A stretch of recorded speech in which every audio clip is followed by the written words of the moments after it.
If you think that my presence could negatively impact Rocco's case, then I will, of course, go. No. I think it could negatively impact you. How so?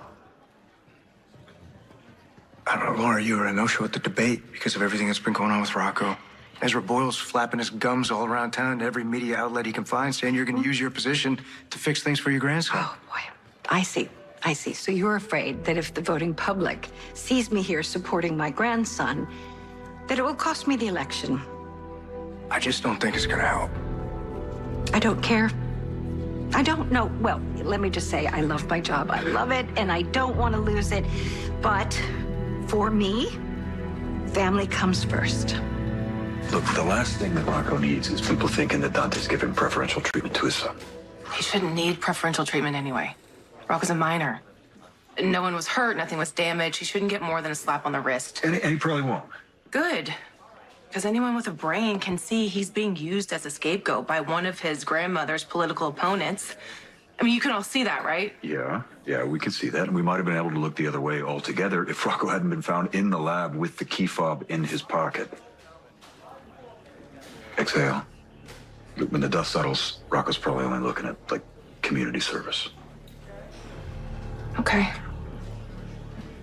This whole thing just has me thinking about Mom. Why? Because her brush with the legal system made her out to be public enemy number one. I don't want Rocco coming out as public enemy number two. Rocco's a good kid with no priors. He was hospitalized for underage drinking in May of this year. Yeah, he wasn't charged with anything in connection with that, and that has no bearing on this case. Well, one could argue that seeing some consequences for his actions could go a long way towards teaching Mr. Falconeri a lesson. Now, one could also argue that you're trying to make an example of my client, although I'm not quite sure who you're doing it for, the general public or his grandfather, Sonny. I'm prepared to offer a year of community service. 2 months. Mr. Falconeri could be charged with breaking and entering. The arresting officer's statement confirms that the key fob to the lab was found on his person. I could shoot all kinds of holes in that before my morning coffee. Look, the police did not find my client in the lab, and for the record, no officers even investigated the lab itself.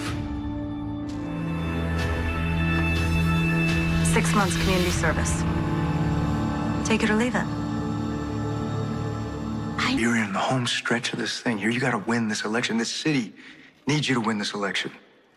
You can't let the bad optics of your grandson getting arrested, you sitting next to Sonny Corinthos in a courtroom, be what leads to a disaster like Ezra Boyle beating you.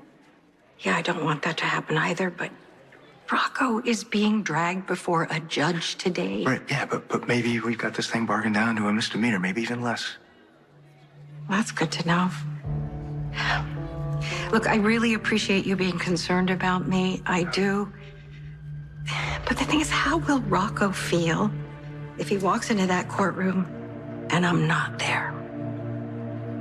I have to say, as furious as I am, I'm really proud of Rocco for protecting his sister and brother. Not every kid would do that. They really do love each other. Yeah, they do. He's a great kid with a big heart and a lot of guts. And he gets that from his parents.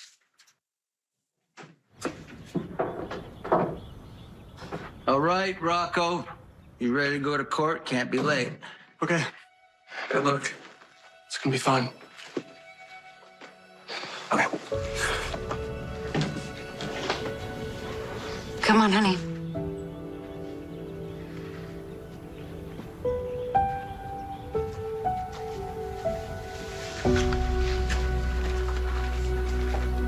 I'll let you know how it goes.